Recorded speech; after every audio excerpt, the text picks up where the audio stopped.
Selamat pagi pecinta Mutiara Sabda AMC Purere.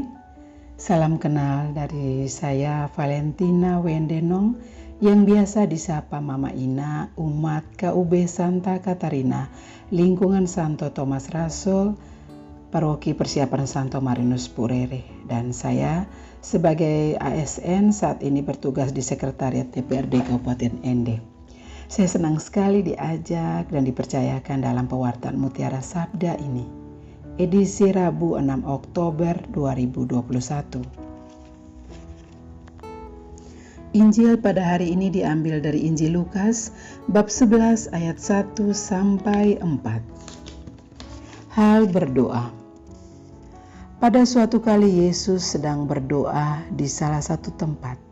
Ketika ia berhenti berdoa, berkatalah seorang dari murid-muridnya kepadanya, "Tuhan, ajarlah kami berdoa, sama seperti yang diajarkan Yohanes kepada murid-muridnya."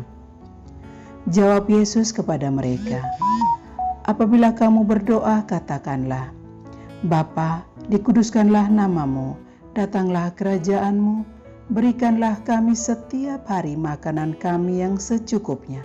Dan ampunilah kami akan dosa kami, sebab kami pun mengampuni setiap orang yang bersalah kepada kami. Dan janganlah membawa kami ke dalam pencobaan." Demikianlah sabda Tuhan, terpujilah Kristus. Para pecinta Mutiara Sabda AMC Purere, pada ayat 1 salah satu murid bertanya pada Yesus, "Tuhan, ajarlah kami berdoa sama seperti yang diajarkan Yohanes kepada murid-muridnya." Begitu pula dengan kita, saya dan Anda sekalian, pasti juga akan bertanya bagaimana cara berdoa yang baik dan benar. Berdoa adalah getaran hati nurani yang menyapa Allah, suatu permohonan dan syukur kepada Allah. Oleh karena itu, tidaklah dapat dipungkiri bahwa berdoa merupakan suatu bagian penting bagi orang beriman. Tanpa doa, iman kita akan lemah, kering, dan tidak kokoh. Hanya dengan berdoa, iman kita dikuatkan, diteguhkan, ditopang, hingga kokoh, tidak tergoyahkan. Maka, kebiasaan berdoa bagi umat Katolik sangatlah penting, mulai dari anak-anak, tua, muda, kakek nenek tak terkecuali wajib berdoa. Namun, berdoa bagaimana yang benar secara Katolik? Ajaran Katolik Katekismus Gereja Katolik 2559 mengatakan bahwa doa adalah pengangkatan jiwa kepada Tuhan atau suatu permohonan kepada Tuhan demi hal-hal yang baik. Kerendahan hati adalah dasar doa, karena kita tidak tahu bagaimana sebenarnya harus berdoa supaya mendapat anugerah doa.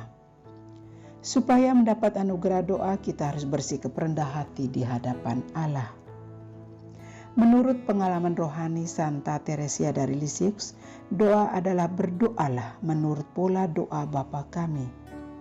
Kita juga dapat melihat di ayat 2 pada bacaan hari ini, Yesus berkata kepada mereka, "Bila kalian berdoa, katakanlah, Bapa, dikuduskanlah namamu, datanglah kerajaanmu, berilah kami setiap hari makanan yang secukupnya, dan ampunilah dosa kami, sebab kami pun mengampuni yang bersalah kepada kami, dan janganlah membawa kami ke dalam pencobaan."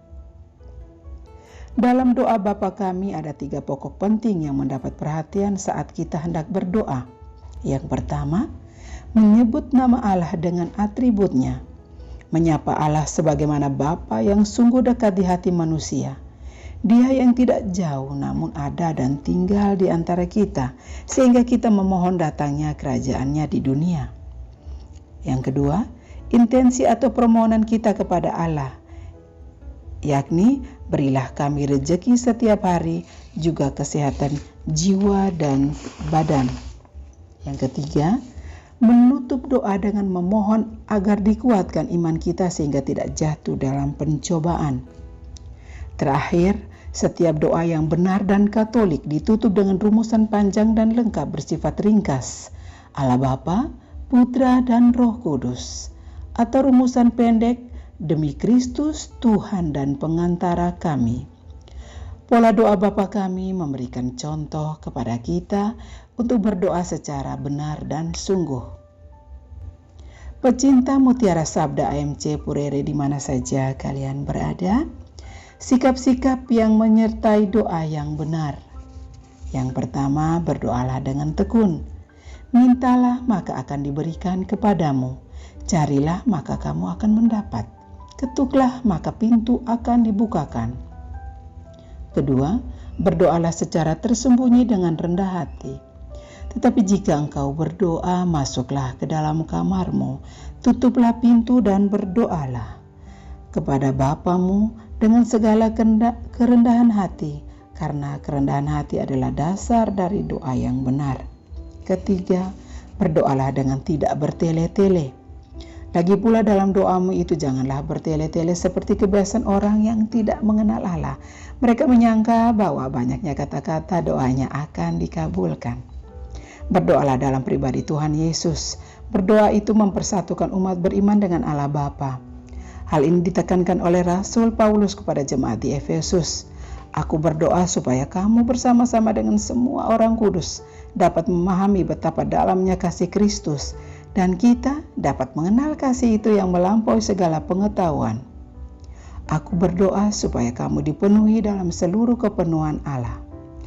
Kerendahan hatilah yang menjadi dasar dalam hal berdoa. Demikian renungan singkat pagi hari ini. Semoga dapat bermanfaat bagi kita sekalian dan menambah iman kita akan kasih Kristus lewat doa. Mari kita terus menjadi pribadi-pribadi yang setia, mendengarkan dan melaksanakan sabda Tuhan. Tuhan memberkati.